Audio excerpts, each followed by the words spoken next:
This chocolate cake is so good. It's everything that you want in chocolate cake. It's dense, it is mouth-watering, it's fudgy. I put my sweat and blood into developing the recipe for this cake, but to be honest, I wasn't gonna share it. If you're familiar with me and my work, you know that my creations are a bit more artful. Some may say peculiar.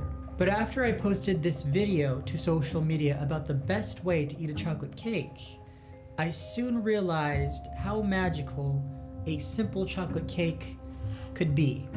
So, without further ado, I give you my version of the iconic cake that we all craved when we were kids. I'm Nikk, and welcome to Practical Peculiarities. First, set the oven to 315 degrees Fahrenheit. Gather and measure all the ingredients and put a pot of water to boil. Next, mix the milk with vinegar and set it aside to curdle. To a large bowl, mix the flour, sugar, and cocoa powder. It's important to use a good quality cocoa powder for this. Cocoa powder is notorious for clumping, so you must sift it in to avoid any little lumps. Add the baking soda, baking powder, salt, and mix it up.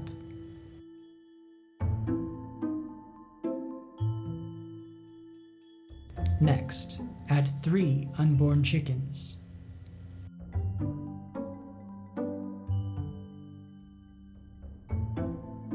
Dump in the milk and oil and mix it up.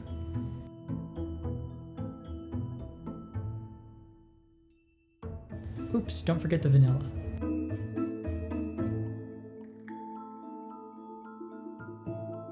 A nice cup of boiling coffee really enhances the flavor by blooming the chocolate. Slowly pour it into the mixture while whisking.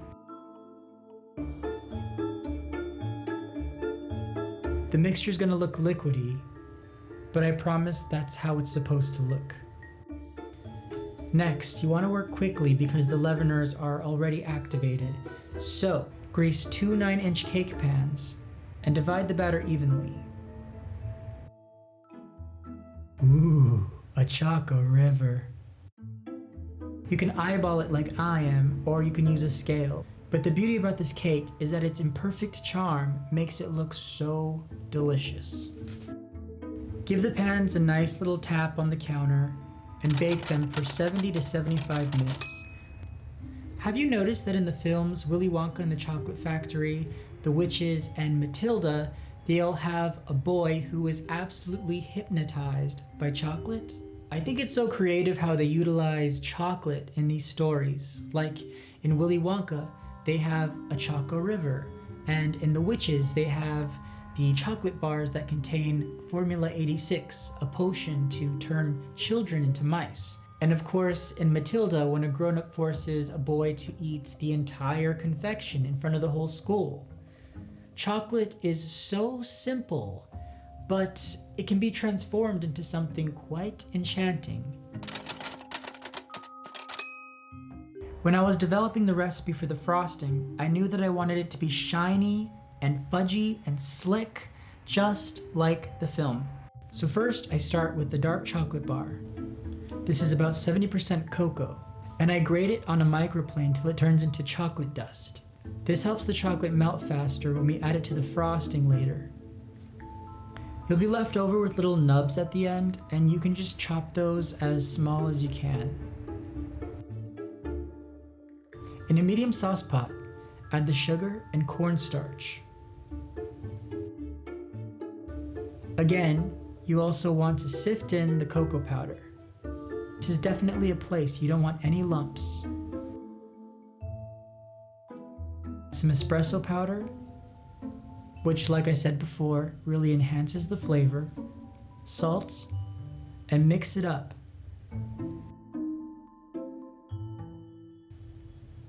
Add the water while whisking slowly.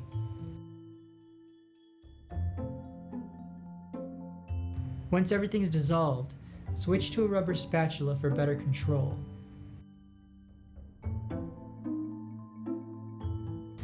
Now you want to mix it until it turns to the consistency of pudding. Once it starts to really thicken up, remove it from the heat. From there, you want to throw in the chocolate and mix until it's melted. This is why grating it comes in handy.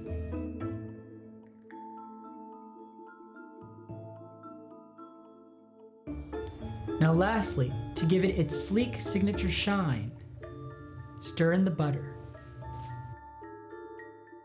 Turn it out on a dinner plate to cool.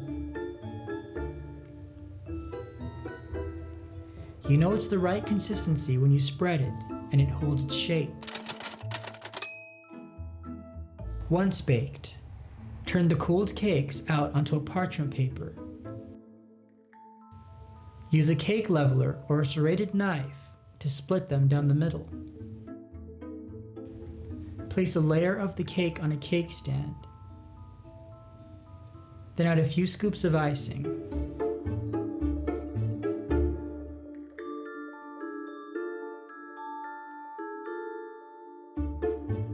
Repeat this for the rest of the layers. The frosting is slick, so you don't want to add too much of it in between, or else the layers are going to slip and slide.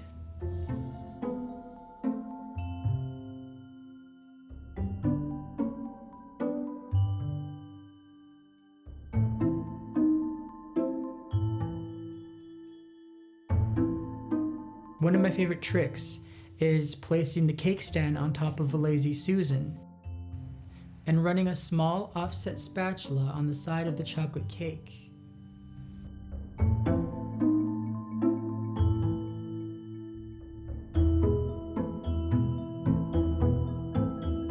When I get to the top, I do the same thing.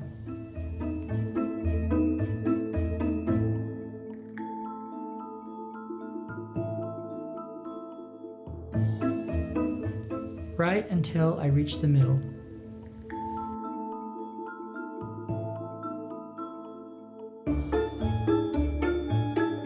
And bam!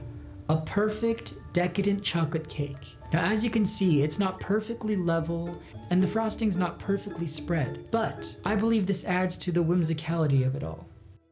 There are only two ways to eat this cake.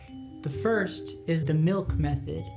And the milk method is essentially placing the cake in a bowl and then adding a moat of milk all the way around. It just tames the richness of the chocolate perfectly.